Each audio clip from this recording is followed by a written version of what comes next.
I got this student Chuck, and he and I are in a contest to see who can earn the most money by the time we retire. Okay. Okay. So we're both going to contribute $200 every month to an annuity that earns 12.5%. Now, believe it or not, this is a true story. You can actually find an annuity that earns that much. I know it sounds crazy. It may be a little difficult these days, though. The interest rates are really low. Yeah, but I've got several that are earning double digits.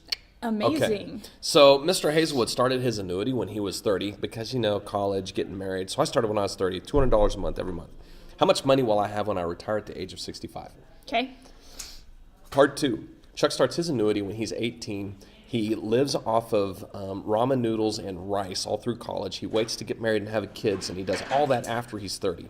Then he quits putting his money in, and he just lets the principal grow on its own until he retires at 65. Who's going to have more money? Me, the guy that puts it in a lot longer, or Chuck, the guy that puts it in a lot less? Okay, so that's what we're going to look at. So this is a future value problem. This is a future value problem. And the monthly payment for both is going to be $200. It's going to be the same. It's going to be $200. Everything is going to be the same except for the time. And the time is going to be different for both. Okay, so we have 1 plus 0.125. How much is it compounding monthly? It's monthly. It's every month. And that'll be to the n, which will be 12 times. The first one is what? So 30 to 65. 30, so that's 35. And then minus 1. Minus 1. And then 0.125 over 12 on the bottom. Now, mine is going to be the easiest one to determine because we just plug it into this and formula. That's the amount you'll have that's when the you amount that I'm retire. going to have. Chuck's going to be a little bit Chuck's more going to be a little bit more complicated, but not overly so. So let me just punch what I'm going to have in here.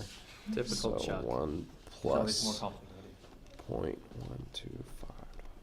12 to the 12 times 35 minus 1. Now, as he's doing that, as I set up the second formula, notice that he contributes from 18 to 30, so that is 12 years times the 12. Ooh, wow. Wow. I'm going to be so rich, it's not even funny. 1,000,000. But you're a teacher. $471,000. $1,471,917.08. That's baby got bank right there.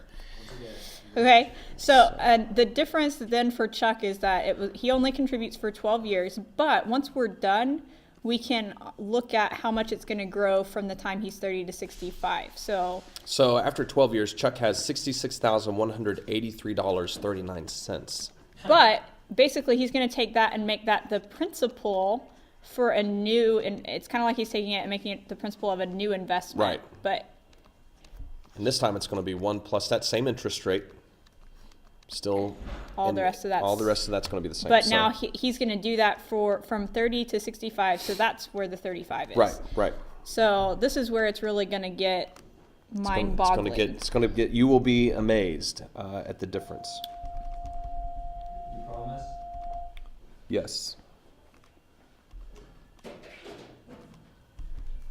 Does that say 5 million? Yes. $139,957.63. You forgot the dollar sign. That's the power of compounding Times interest that right by there. like 0.05, just for funsies. Times 0.05. So then at the end, if he took that and put that in a savings account that just earned like 5% interest, every month he would make $256,997, which is more than enough to live on. More than enough. So that's enough to live on and buy a car every month. Yeah. So that's the power of the compound interest. And this, by the way, is a true story. Like, this could be a true story for you. Yes. If you're Chuck, you could be Chuck. If you could be Chuck right now. If you're watching this and you're in high school, you could be Chuck. Okay. All right, sounds good. Okay.